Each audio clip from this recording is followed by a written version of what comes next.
감사합니다. 오늘은 이사야서 6장 1절부터 9절의 말씀으로 자기를 아는 지혜라는 제목으로 말씀을 나누도록 하겠습니다. 문재인 대통령이 올 6월 달에 오스트리아의 한 수원을 방문해서 가톨릭의 가치가 평생 내 삶의 바탕을 이루었고 정치인이 된 이후에도 높은 윤리의식을 지킬 수 있었다고 이렇게 얘기하였습니다. 저는 이 말을 듣고서 문재인 대통령이 높은 윤리의식을 지킬 수 있었다고 말할 수 있을까? 지난 4년간의 그 대통령 재직으로서의 그런 삶을 보면은 어떻게 저런 얘기를 할 수 있을까? 그런 생각을 갖게 됐습니다. 그러면서 또 2021년 6월 24일 타임즈에 김정은은 매우 솔직하고 열정이 있으며 강한 투지가 있는 사람이라고 이야기했습니다. 김정은은 고모부 장성택을 건성건성 박수쳤다고 고사포로 산산조각낸 사람이고 이복형 김정남을 독살했고 북한의 국방부 장관 현영철이 졸았다고 사형시킨 사람입니다. 또 북한 공산당의 고위직, 하위직은 잘 계산도 못하고 고위직 420명을 총살시켰고 미림 승마장에 타일을 잘못 깔았다고 사람들 총살시켰고 고천모 전자악단에서 음란물 제작으로 10명을 총살했습니다. 사실은 리설주를 비방했다는 이유였습니다. 어떻게 이런 김정은이 매우 솔직하고 열정이 있으며 강한 투지가 있는 사람이라고 얘기할 수 있을까? 그러면서 저는 이 문재인 대통령은 자기 자신도 잘 모르고 또 그러니까 다른 사람도 잘 보지 못하고 있는구나, 그런 생각을 하게 됐습니다. 소크라테스가 너 자신을 알라 이 명제로부터 철학을 시작했습니다. 그러면서 만나는 사람마다 너는 너 자신 아는가? 이렇게 질문으로써 그 철학을 시작했습니다. 그 전에는 그리스 철학이 우주가 어떻게 됐는지, 우주의 기원이 뭔지, 이런 상당히 형이상학적인 그런 철학이었는데, 이제는 사람으로 그 철학의 관점이 바뀌게 했습니다. 그러면서 어떤 사람이 소크라테스에게 물어봤답니다. 그러면 너는 너 자신을 아느냐? 그랬더니 소크라테스가 얘기했답니다. 나도 나 자신을 모른다. 그런데 나는 내가 내 자신을 잘 모른다는 것을 안다고 얘기했다는 것입니다. 사람은 자기 자신을 잘 모릅니다. 그런데 하나님을 만나게 되면, 하나님의 빛이 비치게 되면은 성경 말씀을 통해서 또 자기 자신을 잘 알게 되는 것입니다. 오늘은 그 이사야의 그 회심을 통하여서 어떻게 이사야가 자기 자신을 하나님의 빛 가운데 보게 되었는지, 그리고 어떻게 새로운 소명을 받고 어떻게 새로운 그 사역으로 나아가게 되는지, 그런 내용을 좀 알아보도록 하겠습니다. 선지자 이사야는 선지자 중에 선지자라고 할 수 있습니다. 가장 긴 선지서를 썼고 이스라엘의 멸망과 회복에 대해서, 그리고 예수 그리스도와 성령님에 대해서 예언했던 사람입니다. 그만큼 많은 예언, 그만큼 풍부한 예언, 그만큼 멀리 보는 예언을 했다는 것은 그만큼 하나님이 쓰시기에 정결하고 하나님과 교통과 교제가 깊었던 선지자라는 이야기입니다. 오늘 이사야서 6장 전장인 그 이사야서 5장을 보면은 이사야는 조국 유대의 실상을 정확하게 보고 그 죄악에 대해서 명확하고 날카롭게 지적하고 있습니다. 이사야서 5장 8절에 보면은 가옥에 가옥을 이으며 전투에 전투를 더하며 빈틈이 없도록 하고 이 땅 가운데 홀로 거주하려 하는 자들은 화 있을진저 하였습니다.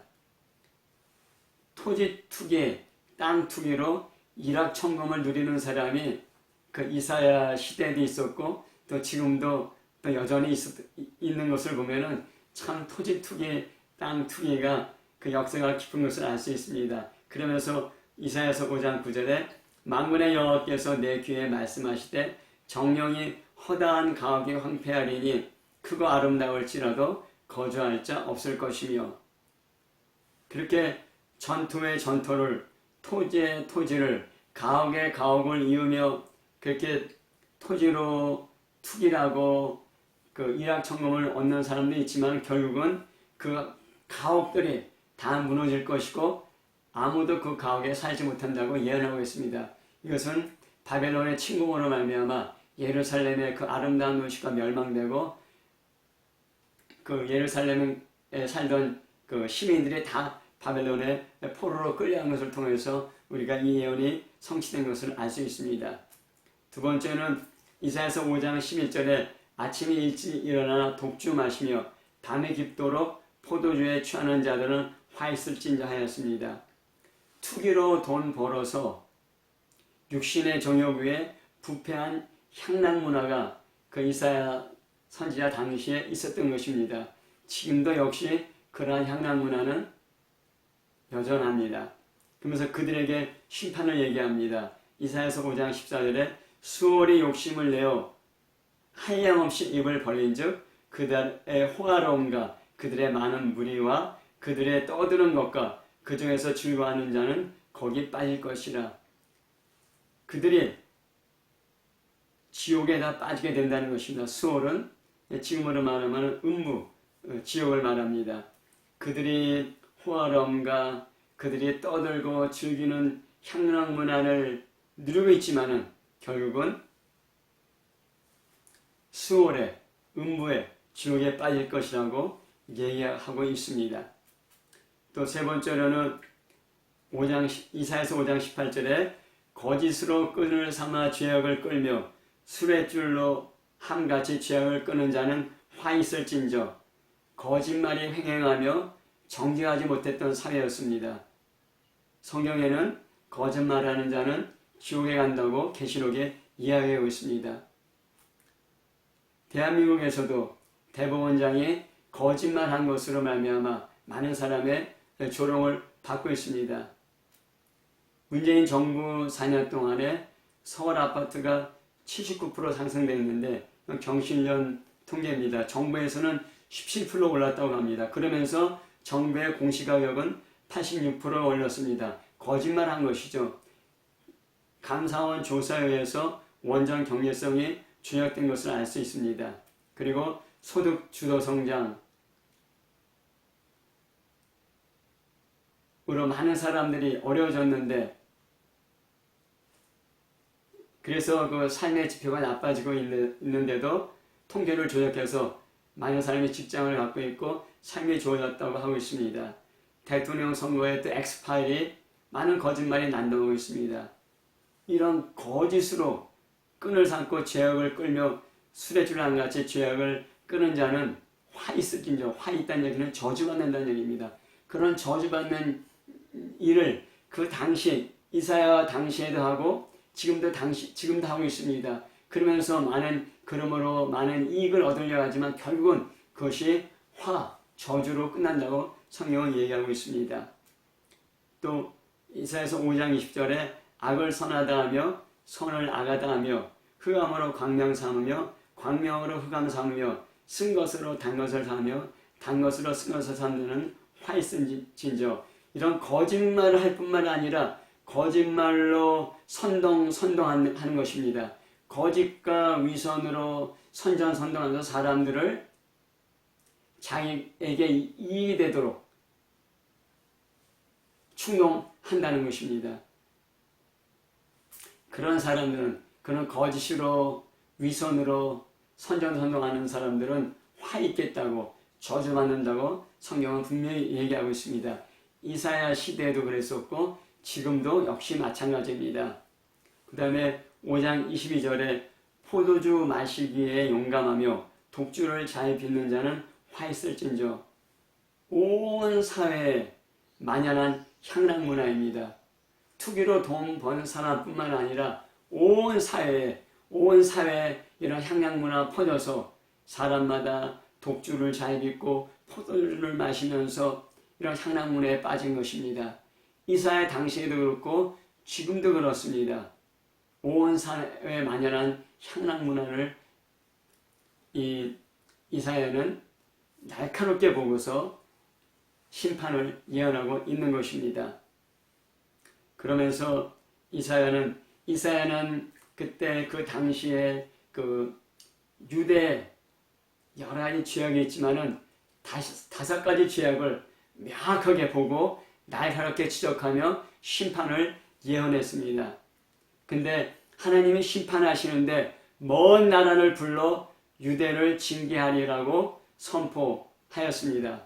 결국은 먼 나라 바벨론에 의해서 유다가 멸망당하고 결국은 그 유다의 그 향락문화, 토지 투기, 거짓말 선동하는 사람들은 다 죽었습니다. 그리고 포로로 바벨론에 끌려갔습니다.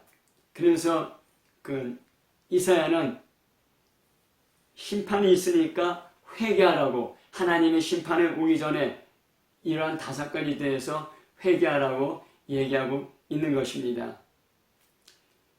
참 이것을 보면서 저도 또한 우리나라를 바라보게 됩니다.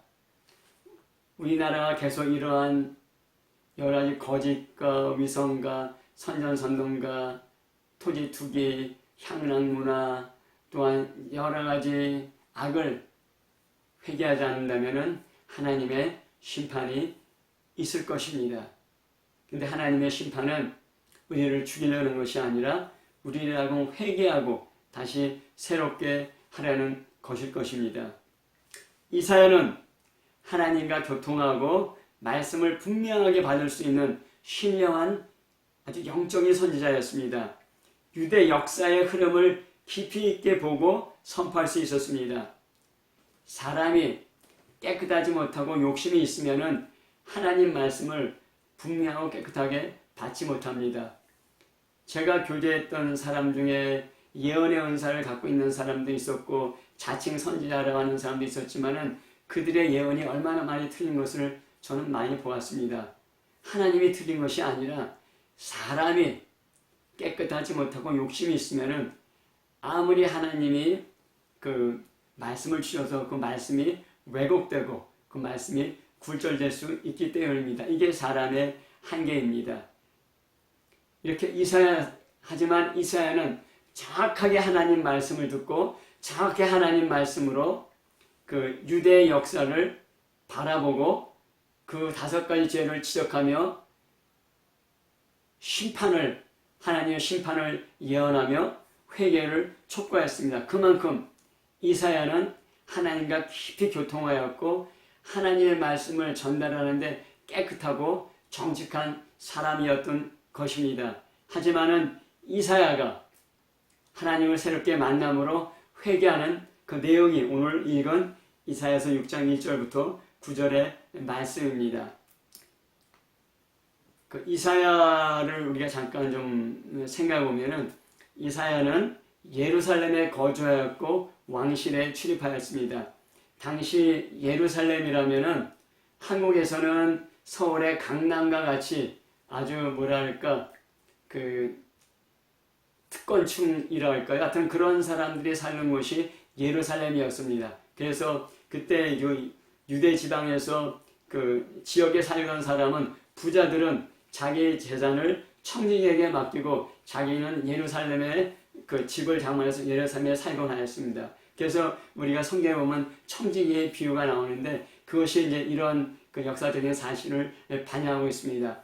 이사야는 예루살렘에 살고 있었고 그리고 왕실을 자유롭게 출입하고 있었던 사람입니다. 그러니까 이사야는 아주 특권층 중에 특권층이라고 할 수 있습니다. 전승에 의하면은 이사야의 부친이 아모스인데 당시 아마시아 왕의 형제로 그러면은 그 이사야 당시 우시야 왕은 이사야의 사촌이었습니다. 그러니까 이사야의 아버지 아모스가 현재 우시야 왕의 아버지 아마시아 왕의 형제였다면은 그러면은 이사야는 우시아 왕의 사촌입니다. 그러니까 전승에 보면 그렇게 이제 얘기되고 있습니다. 왕이 자신의 사촌이고 또 예루살렘의 특권층 사는 예루살렘에 살았고 왕실에 자유롭게 출입하였고 더군다나 하나님이 쓰시는 선지자였습니다. 하나님이 쓰시는 선지라 하면은 그 당시 최고의 신앙입니다. 하나님과 깊이 교통하고 정직하고 깨끗하고 믿음이 있는 최고의 신앙이었습니다. 그런 이사야는 정말 세상에 거칠 것이 없었을 것입니다. 그런데 자기의 사촌인 우시아 왕이 죽었습니다. 자신을 지지해주던 기둥 하나가 무너진 것입니다. 그때 그는 성전에서 예배해야 했는데 하나님을 보게 되었습니다. 이사야서 6장 1절 하반절을 보면은 주께서 높이 들린 보좌에 앉으셨는데 그의 옷자락은 성전에 가득하였고, 이사야가 우시아 왕이 죽던 때 예루살렘의 성전에서 예배 드렸습니다. 그 예배 드릴 때 갑자기 하나님의 하늘이 열리고 하나님을 보게 된 것입니다.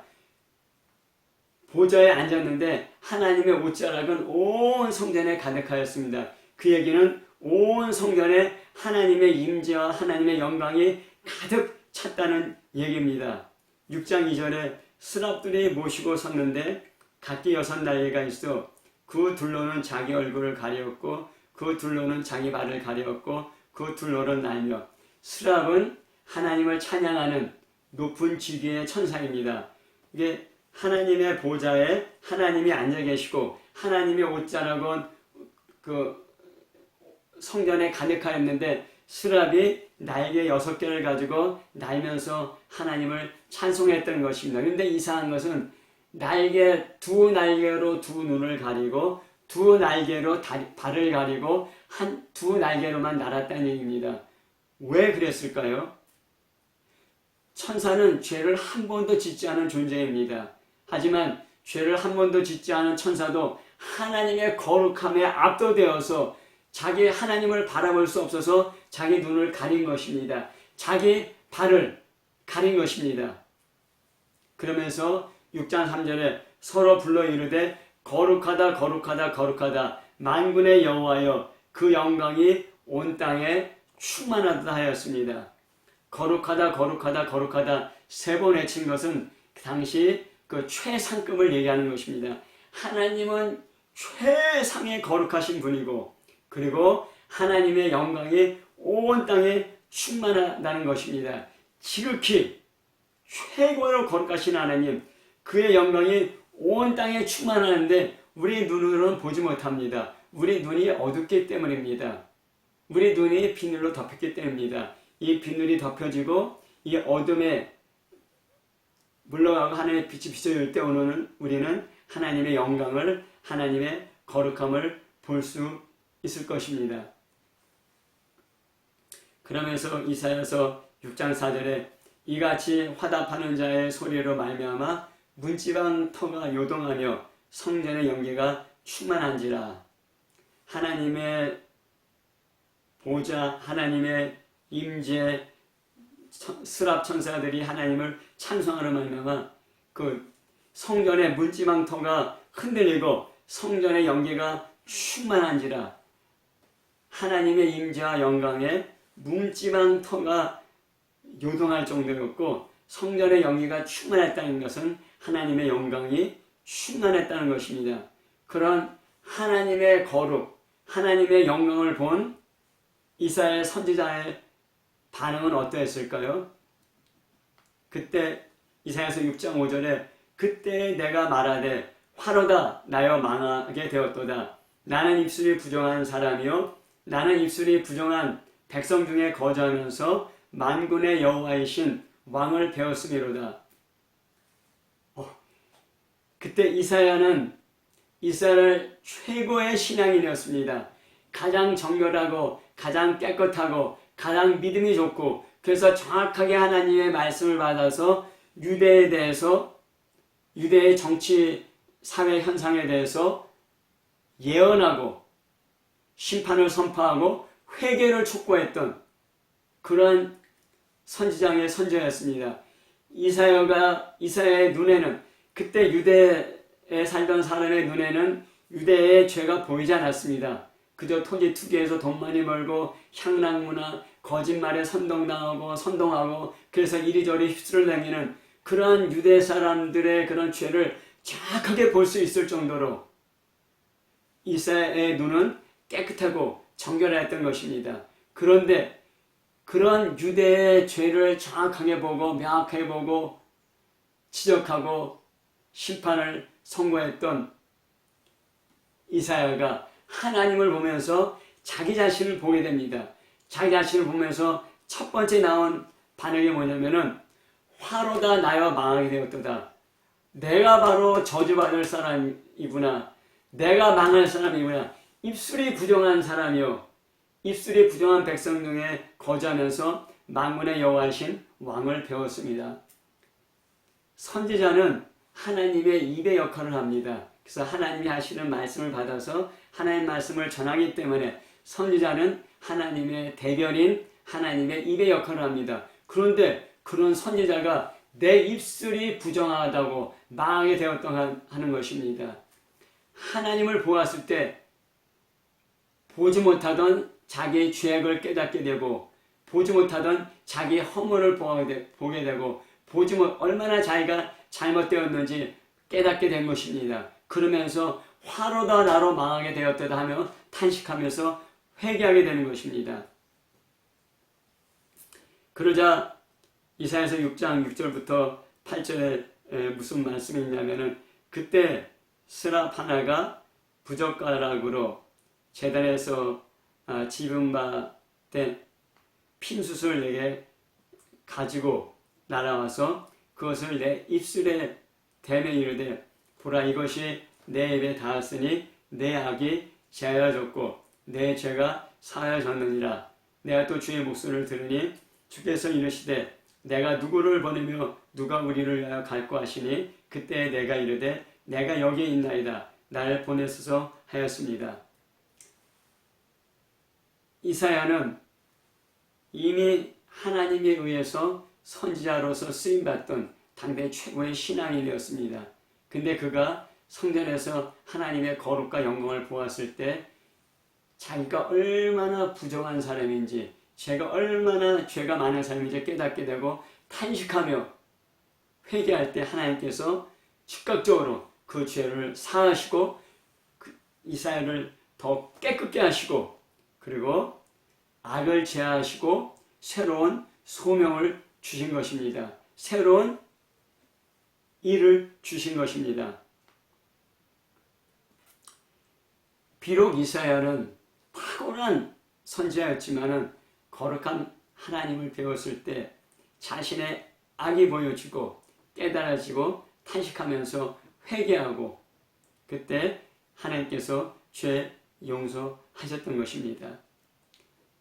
이사야가 혹시 은근히 기대했던 사촌 우시야 왕이 죽어서 가난한 마음으로 예배하지 않았다면 거룩하신 하나님을 보지 못했을 것입니다. 하나님 보지 못하였다면 자신의 악을 보고 깨닫고 회개하지 못하였을 것입니다. 이사야는 유대의 죄를 명확하게 보고 그 죄를 지적하며 회개를 촉구하고 심판을 선포했지만은, 하나님 보았을 때는 그 유대의 죄가 아니라 자기 자신의 죄를, 자기 자신의 악을 보게 되며 하나님 앞에 꼬꾸라져서 엎드려 탄식하며 회개하였던 것입니다. 우리는 오랫동안 예수 믿었지만은 왜 우리는 변화되지 않을까요? 우리 자신의 모습을 보지 못하기 때문입니다. 우리가 얼마나 악한지, 우리가 얼마나 잘못되었는지 깨닫지 못하기 때문에 변화되지 못하는 것입니다. 우리는 이사야가 자기 자신을 보고 하나님 앞에 회개했듯이 내 자신을 아는 은혜를 구해야 됩니다. 내가 얼마나 잘못되었는지 보여주는 것이 은혜입니다. 그래야 회개할 수 있기 때문입니다. 나를 아는 은혜를 주소서 우리는 기도해야 되는 것입니다. 작년 크리스마스 때 하나님께서 저에게 비서비춰 주셨습니다. 저는 지금까지 살아오면서 다른 사람은 가해자고 나는 피해자라고 생각했습니다. 예수 믿기 때문에 참아야 되고, 예수 믿기 때문에 인내해야 되고, 예수 믿기 때문에 다른 사람에게 오히려 선을 베풀어야 되고, 그러면서 다른 사람들에게 여러 가지 해를 받거나 아픔을 당하거나 상처를 받으면은 나는 피해자고 저 사람은 가해자이지, 그렇게 생각했습니다. 그런데 작년 크리스마스 때 하나님께서 이렇게 비석을 주시자 제가 제 자신을 보게 됐습니다. 제가 피해자고 그 사람이 가해자가 아니라 그 사람이 피해자고 제가 가해자인 것이 보여져서 그때 얼마나 떨면서 제가 회개한지 모릅니다. 떨면서 회개하며 하나님, 제가 잘못했습니다. 제가 피해자인 줄 알았는데 제가 가해자였군요. 제가 얼마나 다른 사람들을 아프게 하고 해를 끼치고 어렵게 했는지 진심으로 회개했을 때 갑자기 제 안에 여태까지 경험해보지 못했던 기쁨이 터져 흐르듯이 넘치는 것을 경험하게 되었습니다. 내가 얼마나 잘못되었는지 보여주는 것이 은혜입니다. 하나님을 만날 때, 하나님을 볼 때 우리 자신을 볼 수 있게 됩니다. 우리가 어떻게 하나님을 보고 하나님을 만날 수 있습니까?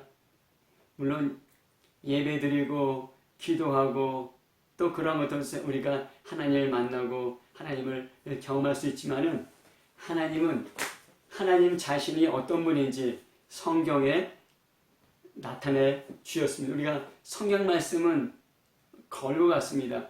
우리 이런 거울을 보면은 우리 얼굴을 볼 수 있고 우리 몸의 모습을 볼 수 있습니다. 하지만 우리 영혼을 우리가 어떻게 볼 수 있을까요? 우리 영혼은 하나님 말씀을 통해서 볼 수 있습니다. 하나님 말씀은 우리 영혼을 볼 수 있는 거울이고 우리 영혼의 어두움을 쫓아내는 하나님의 빛과 같습니다. 하나님의 말씀을 보면서 우리의 잘못을 깨닫고 우리가 얼마나 잘못됐는지 깨달을 때 그때 참된 회개가 가능하며 우리 삶이 변화되게 되는 것입니다. 켈빈이 기독교 강의에서 뭐라고 그랬냐면은, 하나님을 아는 지식과 나를 아는 지식은 상호 연결되어 있다고 했습니다. 자신을 알지 못하면은 하나님을 알지 못하고, 하나님 알지 못하면은 자기 자신을 알지 못한다는 것입니다. 제이 파커는 하나님을 알고 자신 아는 것이 기독교 강요의 전체 주제라고 하였습니다.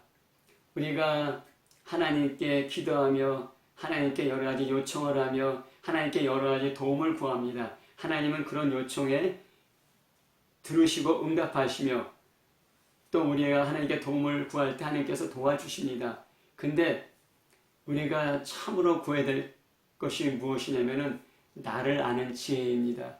나를 알 때 그때 우리가 하나님 앞에 엎드려서 회개할 수 있게 되는 것입니다. 그때 우리가 변화될 수 있게 되는 것입니다. 나를 아는 은혜, 나를 아는 지혜, 하나님께 구하며 또 나를 알고 또 하나님 앞에 회개하며 변화되는 그런 삶이 되시기를 예수 이름으로 축복합니다. 아멘.